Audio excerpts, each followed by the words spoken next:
Hello, everyone. It's Brandon Bornancin with Sales Secrets from the Top 1%. The world's best sales experts share their sales secrets to sales success. We are thrilled to have us today, Noah Goldman, Mr. Leader, sales leader, sales coach, enterprise podcast host. What was the Lord thing that you said? You call yourself the... Okay, God. There we go. The sales God. For those of you that don't know, and we're going to let Noah introduce him, but Noah had a hell of a run leading sales at SmartLink and a bunch of other startups. He consults some of the fastest growing startups in the world. Noah, thank you so much for joining us today.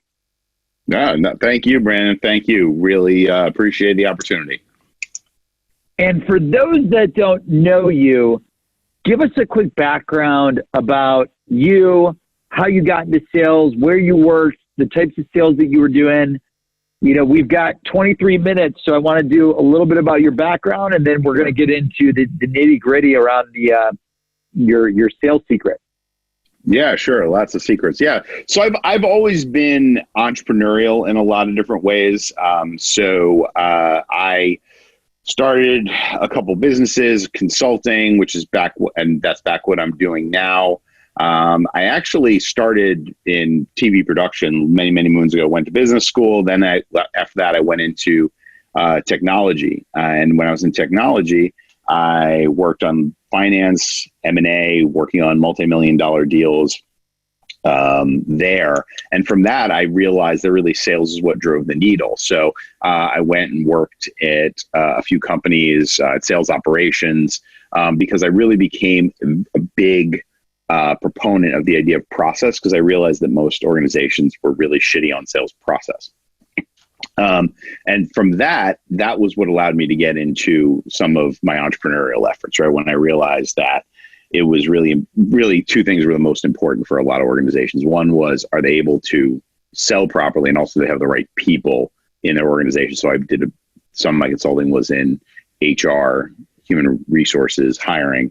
And the other was now what I'm doing now, which is in sales, and coaching and consulting, right? So I've worked with some startups, helped them at the corporate level, but right now I'm spending a lot of time working with individuals, entrepreneurs, sales leaders, as well as individual contributors, helping them do run proper sales, not just process, but also the idea of proper sales mindset, what it means to be a salesperson in the age of AI. I'm actually coming out a book on that pretty soon, so stay tuned on that. Because what I realized is 50% of salespeople don't hit their number. 50% of forecasts aren't met. That's a problem, okay? And to me, it's an avoidable problem, because if you know that that's the case, if you know 50% of your salespeople aren't hitting your number must be shitty, or your sales process must be shitty. If your forecasts aren't hitting, same reason, right? And what I found was when I started walking into sales organizations, I could look at a sales pipeline, I can look at the CRM instance, and I can tell you inside of seconds whether or not you're optimized. The chances are you're not. I don't know a single sales organization that runs at the level of efficiency and cleanliness in their pipeline that I would demand. I'm helping my clients do that on individual levels.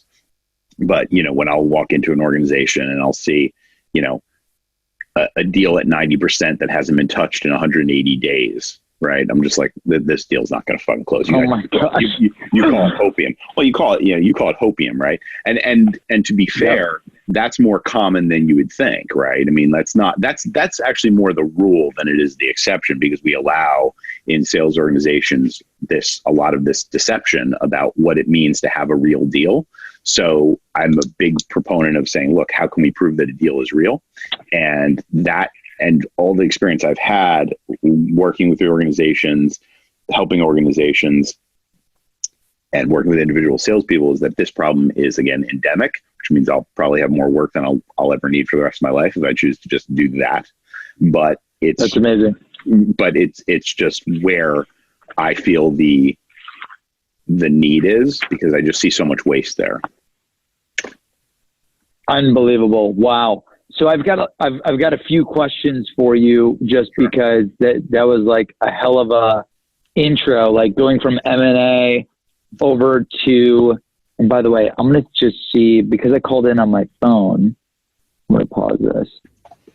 Wow. Okay. So I've got a lot of questions for you, Noah. I mean, the M&A thing, like, so you're studying all these different aspects of business, and you went into M&A and you were doing this for multi-million-dollar deals, and then you go into these different companies. You're doing sales ops, and then you're doing sales execution, like, and then it launched your entrepreneurial career. Mm-hmm. Tell me about your sales performance, like the experience in each of those, and your sales performance at each of those, and how or why did that inspire you to like go off on your own thing? Well, so can we start the question again? Because can we stop and you'll start the question again? Yeah. Right. So there's a lot that you put there. I want to make sure I answer properly. Yeah. So wow, Noah, hell of a background. You literally went in like M&A for multi-million-dollar companies and sales, and then you did sales operations and then sales leadership, and then entrepreneurship, which is a lot, right? And I think I've got a similar background, except I never got to experience the M&A outside of just doing it in business school. What made you, like, what did you like? What role did you like the most when you were doing all of these different facets in sales? Well, yeah, and it's a great question, right? I mean, I guess I would say it depended on the moment, right? I mean, I built more spreadsheets than I'd like to for the rest of my life, so that's done. You know, I like what I'm doing now because it provides me the opportunity to work with people all over the world, really, and to do so from wherever I am. So I like that a lot. I have some other ideas of other ventures I'm going to launch that might change that in the future, and maybe that'll be something I like at that time, right? You know, again, I think what I found from what I did that I thought was, or what I have done, is that, you know, sales cures all, as they say, right? That's a Mark Cuban line, right? Sales cures all. And that's true. But at the same time, it's myopic to look at just what does it mean to be a salesperson? What does it mean to run a pipeline, et cetera? Those things are important, but I like to look at it in terms of how it affects enterprise value. I like to look at it in terms of, are you creating something that's worthwhile, that's selling something that people need? Is the money that you're utilizing, if let's say you're using venture capital, you know, I've talked about this a lot. You know, like, you know, I come from a family of school teachers, right? The limited partners, or rather the funds, a lot of the venture capital funds are funded by, you know, public employee pensions, right? I don't particularly love when I see that money is being spent on fucking kegs and ping pong tables. Not that those are necessarily bad, because I know certain people have them, but at the absolute, I've got the ping pong table and the pool table, and that's fine. And which is hilarious. I'm not, no, that's fine. And I'm not judging the individual purchase. What I am judging is, because I know you have a high growth organization that what's the word, prioritizes sales, right? What happens is when those eggs and ping pong tables and all that different stuff become a way to get you away from the phone, right? They get you away from selling, right? Excuses. And so excuses, right? It's like it's adult playground. So for me, again, nothing is, what is it, Shakespeare, right? Nothing is good or bad, but thinking makes it so. So similarly, I wouldn't call any of those things individually bad, because they're not. But I do like to see that a company is utilizing its resources properly. I like to see that its salespeople are being treated well. I like to see its salespeople are selling something that the market wants, that they're utilizing their resources, their money, their time as well as possible. And that interests me, right? Because if you actually are making a change in the world, that interests me. And that, you know, the tip of the spear, as they say, is sales. But there's a lot more of the spear there, you know? Yeah, that's incredible, man. Well, you know I've followed your podcast for a while, the Enterprise Sales Podcast, which was awesome. You've been you and I have been talking sales strategy for, I don't know, the past few years now, just because I feel like I'm always learning from you, and I try to get ideas and share ideas with you to pick your brain. And you did a lot of great stuff at SmartLing and for all of your companies now. I think everyone's really interested in, because you consult all these different companies, high growth companies to like maximize and 10x growth, right? So what is, everyone's dying to know from experts like yourself. In your opinion, Mr. Lord Noah Goldman, in your opinion, on my throne, what is your number one sales secret to maximize growth, to maximize sales, to maximize revenue? If you had to pinpoint it, you could only pick one thing, one strategy, one trait, what is your secret? It could be anything. That's it. That's because all of our audience too, Noah, like our audience, while you're thinking about it, these guys are either the top 1% that are studying to become the top 1% of the top 1%, or these are people that are just gotten into sales or that are average at sales and they want to take their game to the next level. What would you tell yourself 10, 20, 30 years, the one thing that you could tell yourself, the one secret? The one secret. It's a great question. And I like to think about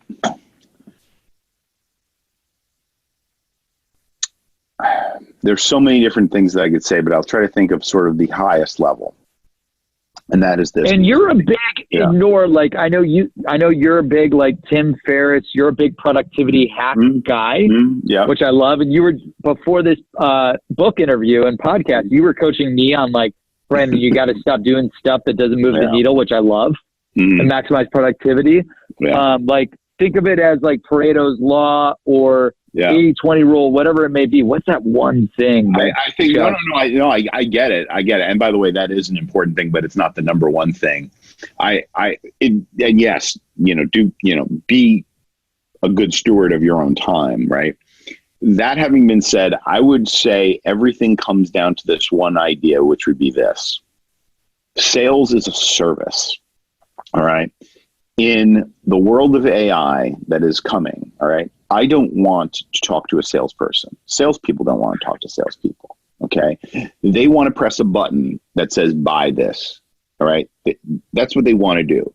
They only want to talk to a salesperson if they have a need to. Okay. And so I think a lot of salespeople think this whole thing of, oh, well, selling's about relationships and my customers like me and blah, blah. They might love you, but if they can buy from a buy button and not have to talk to you for 15 or 20 minutes and not have to schlep to a place to buy from you, or not have to go through a whole bunch of demos they don't want to have to go through and get price discriminated, who knows what, they're going to choose to press the buy buttons. They realize that this is a whole other concept outside of the scope of this interview. I don't believe in competition, but at the end of the day, realize that what you are up against is that buy button. So you have to ask yourself, what is it that, what is the benefit, the net positive benefit that you offer to your prospect in their eyes, not yours? Okay. You might say, well, I'm all about quality and I'm all about, giving value and all this other shit. And it's like, yeah, that might be true, I guess. But the question is, does your prospect think that? And here's one thing one way I use to illustrate that, right? So if you're a car enthusiast, Brandon, are you a car enthusiast? My wife and I have Benzes and we love Benzes and boats. Okay, and perfect, that great. Probably sounds like egotistical, but no, it's fine. Whatever it sounds like, I love Mercedes-Benz. I'm not making judgments about that. What I'm saying is, you think so you're not, you don't only own a Benz, you own Benzes. You seem to be familiar with Mercedes-Benz in general. Would you consider yourself knowledgeable about Mercedes-Benz? Particularly knowledgeable? No, I don't have time for it. The only thing I focus on 24/7 is Seamless, building Seamless in sales. But like, okay, no, I I am knowledgeable about the brand and all the cars, but like, Right. I couldn't open up the hood and I don't know shit about the engine. Okay, and that's fair. Here's the thing I'm going to say, and that's a great point. First of all, to the extent that you know Benzes, I'm going to bet you know more about Benzes than a lot of Mercedes-Benz car salesmen, especially if someone hasn't been there that long. And more than that, let's say you were that person who is the guy who can open up the hood and tell you how many horsepower and all that shit. And I understand you're not that person. That person really hates salespeople because that person knows more than the prospect, than the rep. All right. So he sees dealing with the rep as a nuisance. All right. So because he's not being given something that he can't otherwise get on his own. So you need to ask yourself, what is it the prospect values that he cannot get on his own? Not something that's like, that is, quote, valuable, that you think is value. The question is, what is something that he wants that he cannot get? So ask that question. Ask that to your prospects, ask that to employers, ask that to anyone. What do you want that you're having trouble getting? Right? That is the thing for which you can be a salesperson that serves. Because when the robots come for your job, and they will come for your job, all right, they're going to come for the people who are who will tell you endlessly that they are adding value, when meanwhile their prospect doesn't give a shit. I'll leave that point with this. I was talking to a CEO 6 months ago, something like that. He had bought some sales enablement technology. Not Seamless. Love Seamless. It's great. Everyone go get Seamless. But it was some other technology. It was like an automation. Who knows what it was? No, right. It was automation. And I said, what was the sales process like? It was like, well, I had to talk to this guy and I had to do this, I did that. I said, could you have figured it out on your own if they would only let you buy it with a button? And he's like, yeah. I'm like, yeah, well, that salesperson was extraneous and was a net negative value in the sales process. So I think a lot of sales organizations, or their, companies insert salespeople as a way to be, I don't know, sort of like a different form of advertising, just bad salesperson as a person who badgers prospects or price discriminates against them or something. I don't know. But all I know is that I say as a salesperson looking for a job, as an organization looking to bring on salespeople and understand where salespeople are necessary in the process, think about where is it that this person will be seen as valuable by the prospect, whereas that person is seen as serving them. There are too many organizations out there whereby the salespeople have jobs that the prospect does not appreciate. It's like I'll say this. It's like 10, 15 years ago, whatever it was, there were the squeegee guys in New York that would just come up to your you used to live in New York, Brandon. You might remember these guys. They would like come up to your windshield. Dude, I miss New York every day. I mean, I love Ohio, and I got my place in Jersey, which the dual place. But like, it's funny. Still gotta check that out. So you let me know next time you're in town, or maybe you are. We'd love to have you, man. Love to have you. Oh yeah, but the squeegee guys. But yeah, the squeegee guys, right? So the squeegee guys would just show up and just start squeegeeing, right? And it's like, and then they'd want money. It's like, no, go away. It's like, how many salespeople are just virtual squeegee guys? Wow. Yeah. So then that's incredible. Add value. And so the sales secret, if we could sum it up, is add value to the prospect that they can't get. Yep. That the prospect sees as value, right? There's something the prospect wants that they can't otherwise get. That they can't get on their own. And it kills me that company is like, by the way, like every company should be trying to automate everything. The fact that company made it so damn difficult for anyone to buy blows my mind. That's just happens all the time. Unintelligent. Yeah, crime against sales. But when it comes to let's just use the Mercedes-Benz example. I love that example. So I'm selling at Mercedes-Benz. Noah Goldman wants to buy a new C-Class. How am I going to add value? Give us some examples of how these salespeople, because again, they're either new to sales, they want to become the top 1%, or they're already performing at the top, they want to take it to the next level. How do you recommend this audience do that so that they aren't a virtual brochure? Well, that's fair. The first, and I have to get going in a moment, as we talked about. Unfortunately, I do have a hard stop just in a couple minutes. The highest level, first of all, I don't know Mercedes-Benz's. I'm not a car guy, right? I'm not in the market for cars. I'm not interested in cars. So I'm not the guy really to be able to tell you that in that specific example. What I could say is, if I were thrown in that role of saying I'm a sales guy now for Mercedes-Benz, the first thing I would want to do is talk to every person who ever bought from the dealership and wonder why they did. Say, tell me why you bought this car, right? Tell me what you appreciate about this car. Tell me what you didn't know before you got into this dealership, right?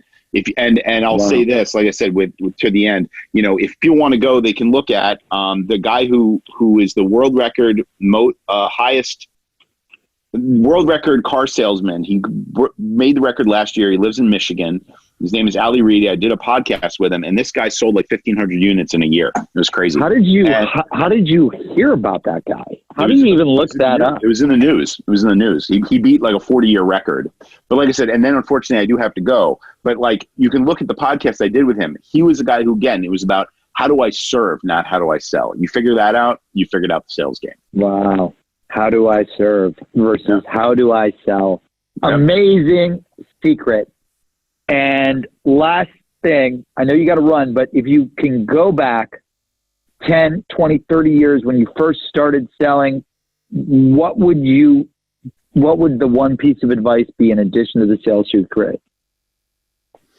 If I was to start all over. If I was to start my career again, it would be as an SDR, but to do it in a time limited fashion, because to be that person who can get interest and book a meeting cold with someone is something that is an undervalued skill. And I would do that, and I would try to immediately get out of that business as fast as possible for a lot of reasons. But I think SDRs don't get a lot of love for that reason. But anyway, I do have to run, but this has been fantastic. Wow. Thank you. Noah Goldman joining Sales Secrets from the top 1%, the world's best sales experts, share their secrets to sales success. Where can people connect and find you? How do they get a hold of you, Noah? LinkedIn, my man. Sign me on LinkedIn. LinkedIn at Noah Goldman on LinkedIn. Noah G, linkedin.com/IN/Noah G, Noah G. Thank you, everyone, for tuning in. And thank you, Noah. We're humbled to have you. Nice, man. Later. Bye.